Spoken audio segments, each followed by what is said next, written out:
Hey everybody, we're here in Thornhill working on our pool project. So we've already come along pretty far. We've got our walkway in, we're working on our pool deck, and now most importantly, we're working on our pool copings.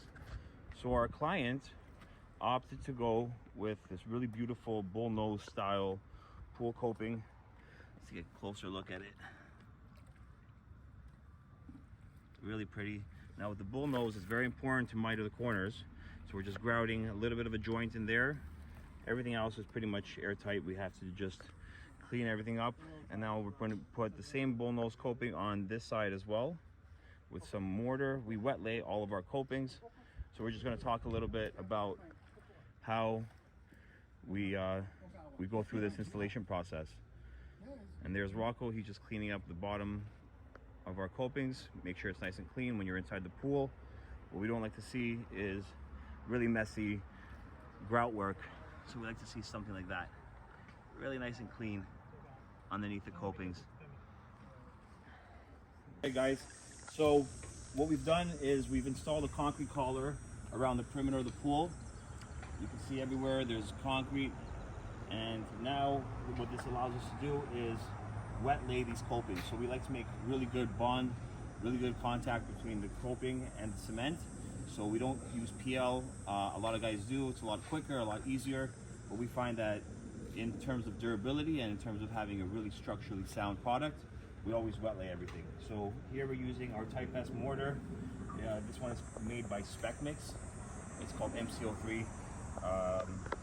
It's a really good product. We've been using it for a while. It's been relatively problem-free for us. We're really happy with it. So now we have Fernando here, and he's just bringing me all the pre-mixed stuff. I'm laying it out. I like to make sure it's relatively even. I like to make sure that's a little bit higher than it's supposed to be, so when I mallet it down, I eliminate all the air pockets. And Rocco's on the inside. He's cleaning up all the excess, the mess that we're creating. We're actually taking out a little bit of water, so when Rocco puts on his fisherman's jumpsuit, he doesn't get water too wet. So this is the process that we're taking to ensure that our client has an excellent product and it's built to last for a lifetime. Ready?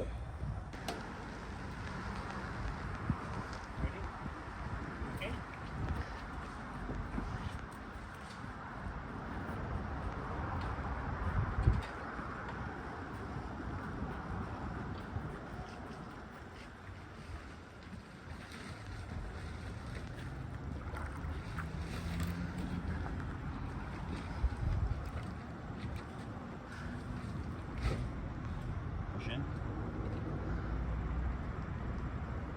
Once.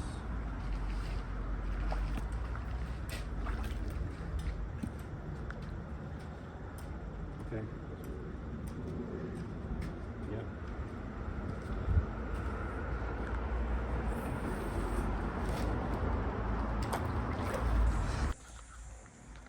So you can see that it's very important that our copings match up with our string lines. String lines are our best friend on this job site. They make sure that our pool is perfectly square, make sure that if there are slight imperfections in the actual fiberglass shell itself, it can be hidden with the top of the coping. So if we get 1/8 of an inch off or 1/4 inch off, as long as our coping's overhang is about 1 inch to 1.5 inches, that can be hidden to the point where nobody will ever notice. And then this is how it looks. So we're grouting as we go on our miters and a couple small little gaps in between all the copings. And we're about, I don't know, 40% done. And it's only been about an hour. All right, so we're almost wrapped up. We have 2 more pieces to go. Just one last full 6-foot piece and a small 3-foot little miter. So this is how it's looking so far. Everything looks awesome. This is NST stone, Silver Valley, 2-inch copings. It's in bullnose, and it looks incredible. All the way around, our water is getting a little bit dirtier with the mortar dropping in, and Rocco's getting really cold. cleaning up all that grout underneath the copings, but we're almost there.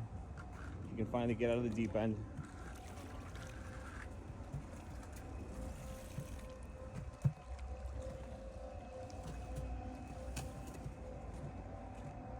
Here we cut out a little portion for the skimmer lid that's going to sit on top.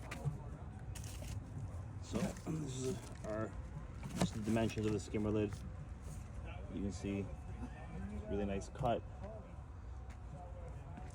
And again, our miters all the way through.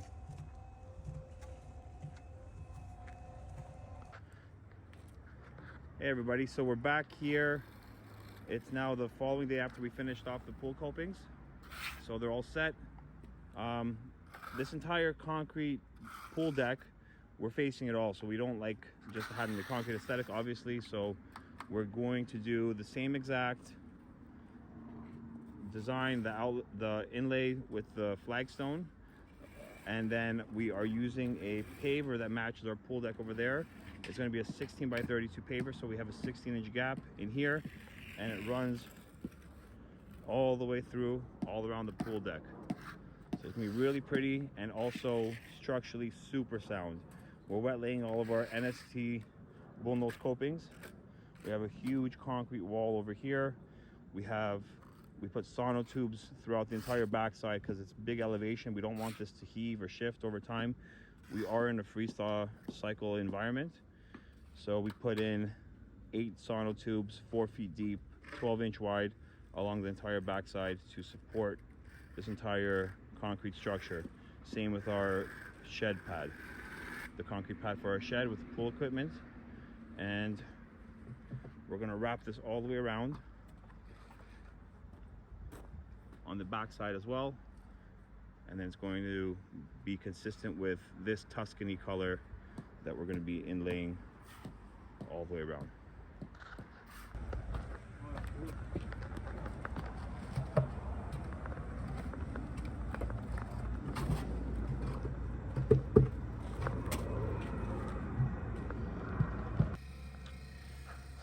So we're back and we finished all of our copings, both rows all around the pool. And now we have to do our really cool inlay here. So we've decided to do, we have a 16-inch gap between the two copings. So we chose this really pretty paver. It's called Sereno by Unilock. And it's exactly 16 by 32. And this is the fit.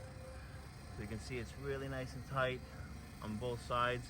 And the color matches really well with the copings. So we are wet laying these pavers as well. We decided not to use any kind of aggregate in here to raise it up to the height of the copings. So we're adding some mortar to bond it to our existing concrete pad. And we're gonna wrap this all the way around, all the way to there.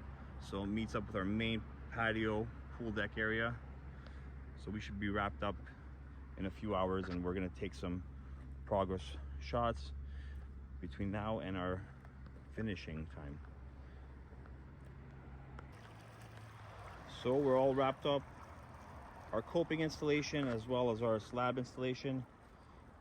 Everything looks phenomenal. We even did a cool little hexagon inlay here using some Unilock pavers to match with the rest of the project. And NST stone. These copings are awesome. They're bullnose on both sides, and the water's in nice and safe for the kids to lean their legs over. They're not going to scratch the back of their knees. Everything looks awesome, and everything is here to stay for good.